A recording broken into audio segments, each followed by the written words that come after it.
Going to kind of break down our upcoming TEK that we have for our next unit.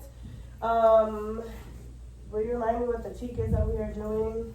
3.4A. Okay, so our TEK is going to be 3.4A, and we are going to use our C3 method, our cognitive content, and our context.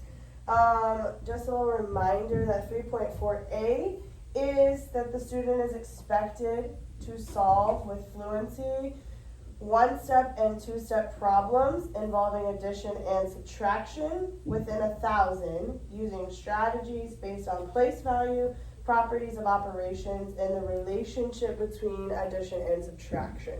So the cognitive is going to be our verb. So what should students be able to do? We're going to look at that, the main verb solve. Okay, so solve. And if we were to break down the word solve, what does that mean? Like, what do they have to do when they solve? They should be able to solve one and two step problems. Okay, so that would be the content. So one and one step addition or subtraction. Problems. Yes.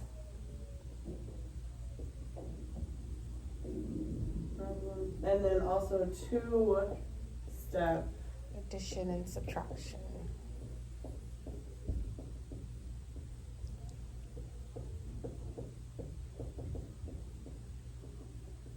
Problems. Okay. Now, so our cognitive is to solve. Now, solve is very forthcoming. So what that means is just to work it out, right? The students are expected to work out their problems. Yes. Using different strategies. And then the what is one and two step problems. Was there anything else that we needed to add to the context? Context.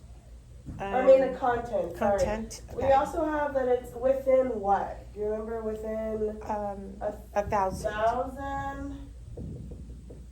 So students are going to have to be able to do this all the way up to 1,000 as well. Then the context is our how. How are our students going to do this? They're going to use their strategies. Okay, so strategies. Okay, and what kind of strategies would they be using? The strategies they're going to use place value,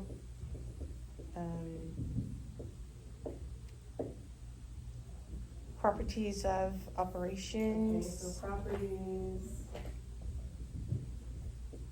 Now, properties of operation is one that is kind of vague, but what we mean by properties of operation is that, we're adding and subtracting, but if you multiply and divide, you have the commutative, the distributive, things like that.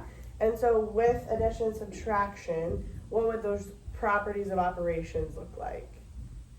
Do you have an idea? Associative. Okay.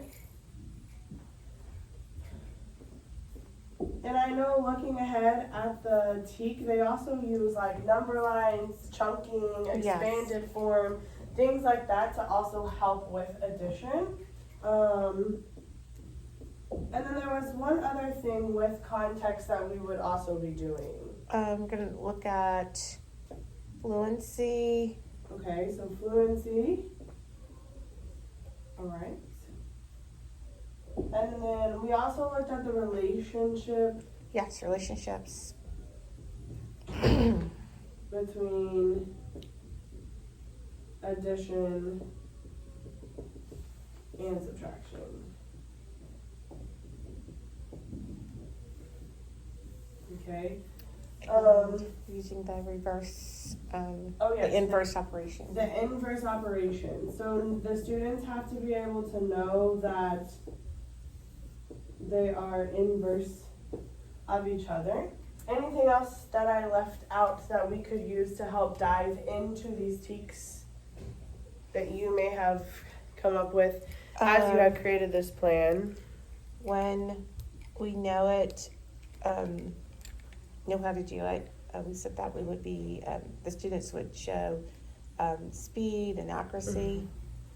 So with fluency, we have speed and accuracy. Mhm.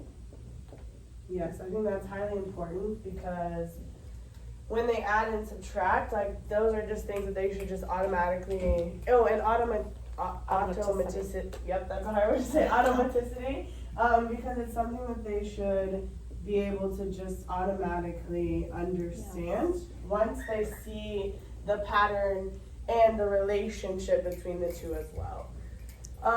If we move into the assessment part, what are some assessment items that we could use to help check for their understanding? If we're just using the district, quick checks. Okay, so we have the quick checks.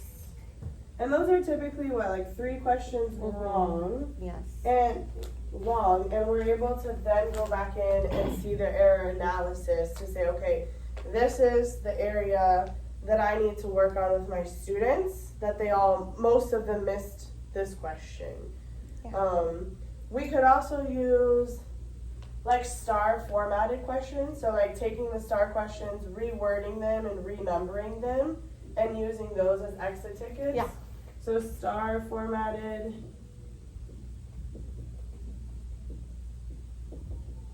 exit tickets. Okay. Anything else that you do or you could think of that we could use to assess? If not, it's okay, but Well, I was just thinking, I guess, any formative assessments. like unit assessments? Yeah. Okay. That would be a good one. So any unit assessments. Now, we do have quite a bit of students who English is not their first language. So if we have language of instruction, we can think of that as like more of their vocabulary. What are some vocabulary that students might need to know to understand or have a better understanding? A lot of times, we'll say just add, but they may see words like add-ins, the Okay. add-in, the subtrahend, things like that. Add in, subtrahend. I think also a big one would be like the sum, Yeah, because they need to know the sum and the difference, yeah, right? yeah. I would also say you could also do like combine, Yes. because they're gonna combine those together. Yeah. Even understanding fact families, like understanding that, I like that. Yeah. there's those fact families involved. Yeah. Okay. And then if we move over to this side, we have the know, understand, and be able to do. So the know kind of also goes with that: facts, definitions, places, people, and dates. So they have to know addition, and they have to know subtraction. What else might they have to know that you might think that students should already know, or maybe like the total, or A lot of times, they will probably say things like equals to. okay, so equal groups maybe. Mhm, So yeah. we can show like equal or equal groups. Okay. The understand is the big ideas. What is it that we want our students to understand when it comes to adding and subtracting?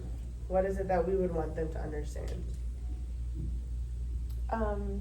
We want them to understand that if they combine two numbers, that they understand, first of all, the value of the total Combine. numbers. Yeah. So if it's 3,056 or Okay, so if they combine two numbers, they need to know the value. Okay. Is that what you said? yes. Okay. Like what do you mean about that? Like elaborate on that. A lot of times if they're just doing a straight add, like in the olden days, but if they can understand if I combine the thousands, the numbers in the thousands place, the hundreds place, the tens place, the ones place, and then combine them and add them. That's what I mean by the So value, understanding place the value of the numbers, Yes, right? yes. So they have to The understand. 1,000, the three Right. would be 3,000s. Right, Yeah. right. And then they need to also know how to carry or regroup, I guess you Yeah, could say. regrouping. Regroup and borrow. I think that's a big one. That's important for them to understand because they have to be able to see that not every number is going to be perfect and that there will be times that you'll have to use, like you'll have to borrow from the one next door. And then also understanding the errors that you can have for regrouping. So I think it's important that, not every student will know how to regroup.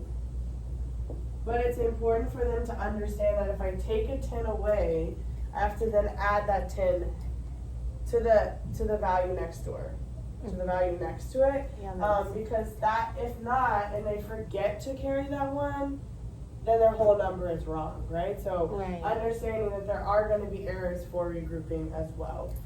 Anything else that you think that they need to understand?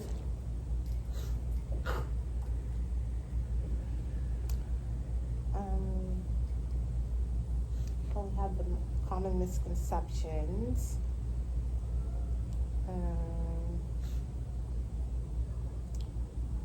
I'm sure there are other ones, but. And maybe for adding, is there one that, well, I guess errors for regrouping goes with adding, because if you don't add the 1 to the top, then your whole number is wrong also. Yeah, and then a lot of kids, they forget, and when they're carrying that number over, it's not just a 1, it's, it's a 10. It's a 10, right? Yeah. And so, So understanding the value of the number you regroup. And then I also think it's also important, like if you're having to regroup with zeros, I think that's important too, because oftentimes, like let's say it was all zeros, they have to double regroup to make them nines, right? So I think understanding how to regroup with zeros. Yeah. And then the last one is what our students are going to be able to do. So by the end of our unit, what would students be able to do?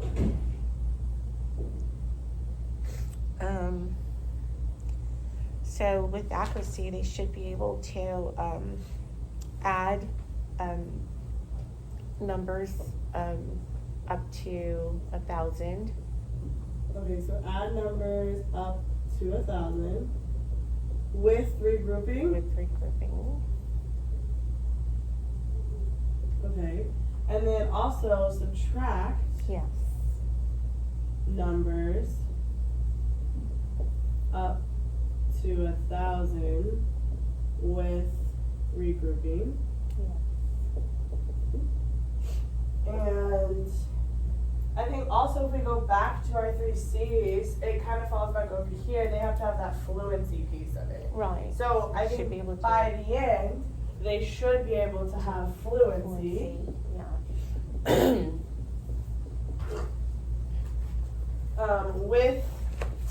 They can solve Yes. Solve with fluency for 1 and 2 step Yeah. With problems. confidence, speed, accuracy. And I also think they'll be able to add and subtract word problems as well. Like they'll be Yes. able to understand what is it that their problem is asking me to do. Is it asking me to add or is it asking me to subtract? So I think adding and subtracting word problems, but also understanding through, what did we say, SC. SC, and the 3 reads. I think so. So I think after diving into our TEKS of 3.4a, we have a good understanding of what we're expecting our students to do by the end of this unit.